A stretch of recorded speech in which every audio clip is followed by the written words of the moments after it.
আসসালামু আলাইকুম। আশা করি সবাই অনেক বেশি ভালো আছেন। আজকে আপনাদের সাথে একটা ব্যস্ত রমজানের রুটিন শেয়ার করছি। ইফতারের জন্য অনেক কিছু বানাতে হবে। আর আজকে একটা স্পেশাল জিনিসও আছে যেটা আপনাদের সাথে আমি পরে শেয়ার করব। সকালে রুমের বেডশিটটা চেঞ্জ করে নিলাম। নতুন একটা বেডশিট বিছিয়ে নিলাম। বালিশের কাভার দেওয়ার সময় পিছনের যে হলুদ অংশ ওটা দিয়ে দেখছিলাম কেমন লাগে। পরে অ্যাজ ইউজুয়াল যেভাবে দিই সেভাবে করে বিছানাটা সাজিয়ে নিলাম। তারপর চলে এসেছি কিচেনে। আজকে দুধ জাল দিয়ে নিচ্ছি কারণ একটা স্পেশাল ফালুদা বানাবো। প্যাকেটের যে ফালুদা মিক্স পাওয়া যায় সেটা দিয়ে বানাবো, কিন্তু এর ভিতরে অনেক টিপস অ্যান্ড ট্রিক্স ফলো করে আমি এটাকে আরও টেস্টি বানিয়ে থাকি, যেটা আজকে আপনাদেরকে দেখাবো। আর এদিকে আমার স্পুন হোল্ডারটা নোংরা হয়েছে, তো ওটা ক্লিন করতে যাওয়ার সময় আমার যে ইলেকট্রিক কেটলি ওটাও দেখলাম যে ময়লা হয়েছে, তাই ওটাকেও ধুয়ে নিয়ে গরম পানি করে নিচ্ছি।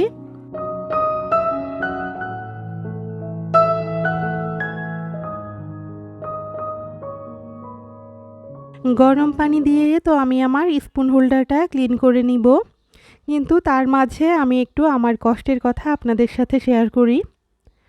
আমার বাসায় যে গ্যাসের চুলা, এটা কিন্তু আগে ছিল লাইনের গ্যাসের চুলা। পরে এটাকে আমি গ্যাসের যে মিস্ত্রি ওনাদের দিয়ে আমি সিলিন্ডারের চুলা বানিয়ে নিয়েছিলাম। ওটা বানানোর পরে প্রথম তো চুলাটা খুব ভালো সার্ভিস দিয়েছে, কিন্তু যতই দিন যাচ্ছে এটার যে ফ্লেম ওটা আস্তে আস্তে কমে যাচ্ছে। বর্তমানে আমি যদি দুইটা চুলা একসাথে জ্বালাতে যাই তাহলে কিন্তু দুইটাই আস্তে আস্তে করে আগুন বের হয়। সেজন্য আমি একটা চুলাতেই কিন্তু রান্না করছি। আর রমজান মাসে এটা কিন্তু আমার জন্য অনেক বড় একটা পরীক্ষা হয়ে দাঁড়িয়েছে। রমজানে কিন্তু এমনিতেই রান্নাবান্না একটু বেশি থাকে। রেগুলার খাবার দাবারের পাশাপাশি ইফতারি বানানোরও একটা আয়োজন থাকে। আর তার মধ্যে আমি এই অবস্থার মধ্যে দিয়ে যাচ্ছি, তো বুঝতেই পারছেন যে আমি কিসের ভিতর আছি। এবার রমজানটা কেন জানি না এতটা ব্যস্ততার মধ্য দিয়ে কাটছে। আমি যতই সময় বের করার চেষ্টা করছি কিছুতেই জানি সময়ই বের করতে পারছি না। তো যাই হোক, সবাই আমার জন্য একটু মন থেকে দোয়া করে দিবেন যেন আমি এই পরিস্থিতি থেকে তাড়াতাড়ি বের হতে পারি। আপনাদের সাথে কথা বলতে বলতে আমার ডাইনিং টেবিলটা গুছিয়ে নিয়েছি। কি লিখেছো? লাভ।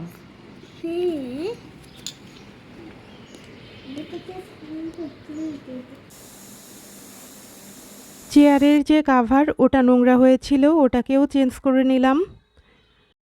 এখন হচ্ছে যে ফালুদার মিক্সটা আমি কিনেছিলাম ওটার ভিতরে কি কি দিয়ে দিয়েছে দেখছি। এখানে জেলেটিন দিয়ে দিয়েছে 2 কালারের, আর এটার ভিতরে নুডলস আর সাবুদানা ছিল।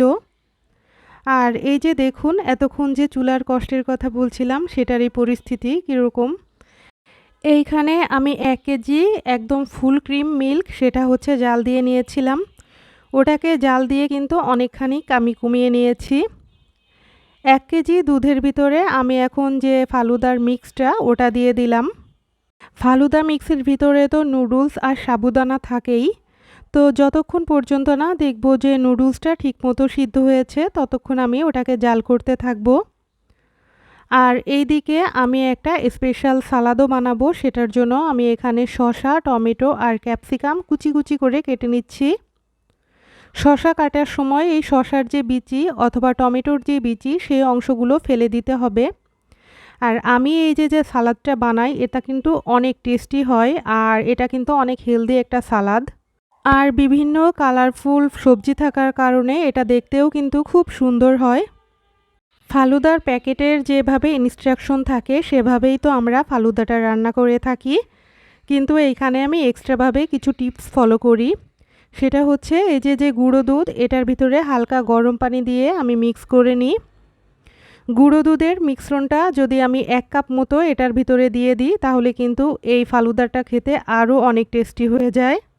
দুধের ঘনত্ব যত বেশি হবে এই ফালুদা খেতেও কিন্তু ততটাই টেস্টি হবে।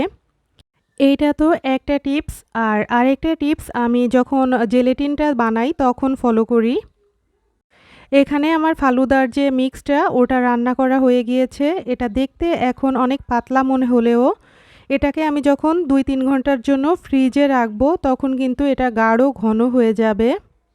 তাই আপনারা শুধু যখন নুডলসটা সিদ্ধ হবে তখনই ওটাকে নামিয়ে ফেলবেন। তারপরে ফ্যানের নিচে এটাকে ঠান্ডা করতে দিয়েছি আমি, এবং তারপরে আমি ওটাকে ফ্রিজে রাখবো। আর এইখানে যে সালাদের জন্য বিভিন্ন জিনিস কাটলাম সেটার ভিতরে কাবুলি ছোলা যেটা, ওটাকে সিদ্ধ করে এর ভিতরে দিয়ে দিয়েছি।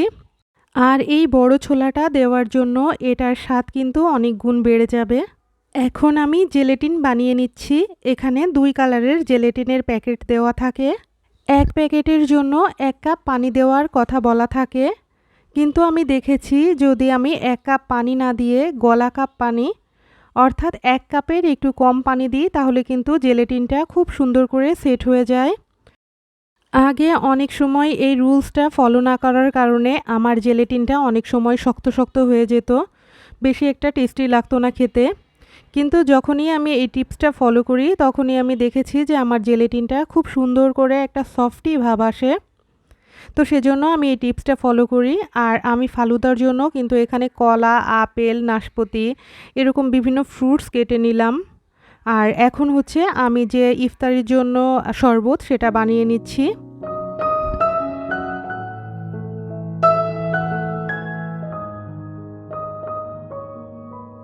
ভিডিওর শুরুতে আমি আপনাদের সাথে বলেছিলাম যে আজকে একটা স্পেশাল জিনিস শেয়ার করব। জিনিসটা কার কাছে কেমন লাগবে জানি না, তবে আমার কাছে কিন্তু আসলেই স্পেশাল। সামনে তো ঈদ, সবাই সবাইকে অনেক কিছু গিফট করবে অথবা নিজেদের জন্য কেনাকাটা করবে। এইখানে হচ্ছে একটা ড্রেস আমি গিফট পেয়েছি, আর এই ড্রেসটা আমাকে গিফট করেছে আমার আপন ছোট বোন। ছোট বোনের কাছ থেকে কোনো কিছু গিফট পাওয়ার কিন্তু মজাই আলাদা। এমনিতে তো বাড়িতে যারা বড় অথবা বড় ভাই বোন থাকে তারাই হচ্ছে ছোটদের গিফট করে থাকে, আর এইখানে হচ্ছে আমার ছোট বোন আমাকে গিফট করেছে। আর ড্রেসটা কিন্তু আমার অনেক বেশি পছন্দ হয়েছে। আপনাদের কাছে কেমন লাগলো অবশ্যই কমেন্ট করে জানাতে ভুলবেন না। আর এটা হচ্ছে সালোয়ারের যে সিট সেটা, আর এটা হচ্ছে ওড়না।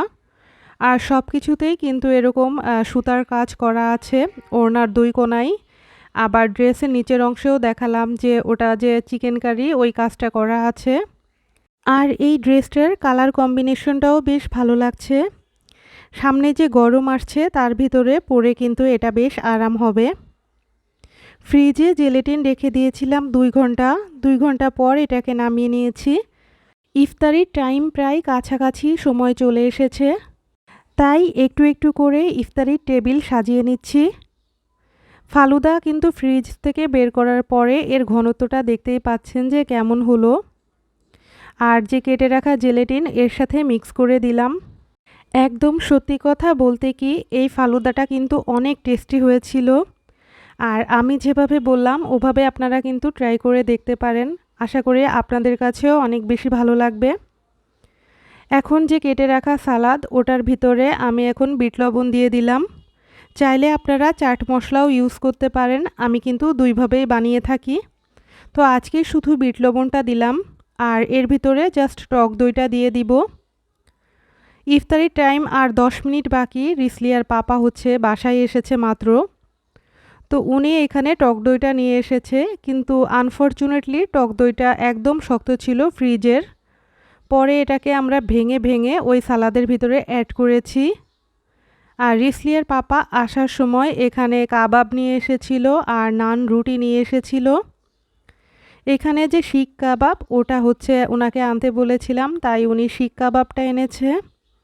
তো আলহামদুলিল্লাহ এটাই ছিল আমাদের আজকের ইফতারির আইটেম। সব কিছু অনেক সুন্দর করে ডেকোরেশন করে নিয়েছি, এজন্য দেখতেও বেশ ভালো লাগছিল। তো একটু পরেই আজান দিয়ে দিবে। রিসলিয়ার পাপা টেবিলে চলে এসেছে, আমরা সবাই যার যার জায়গায় বসে পড়েছি।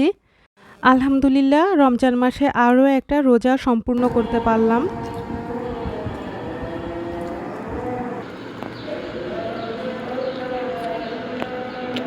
সব কিছুর মাঝে আপনাদের কাছে আমি একটা পরামর্শ চাই। সেটা হচ্ছে আমি ভাবছি যে একটা নতুন করে চুলা কিনে ফেলবো। তো কোন ব্র্যান্ডের চুলা কিনলে ভালো হয় আপনারা প্লিজ একটু কমেন্ট করে আমাকে জানাবেন।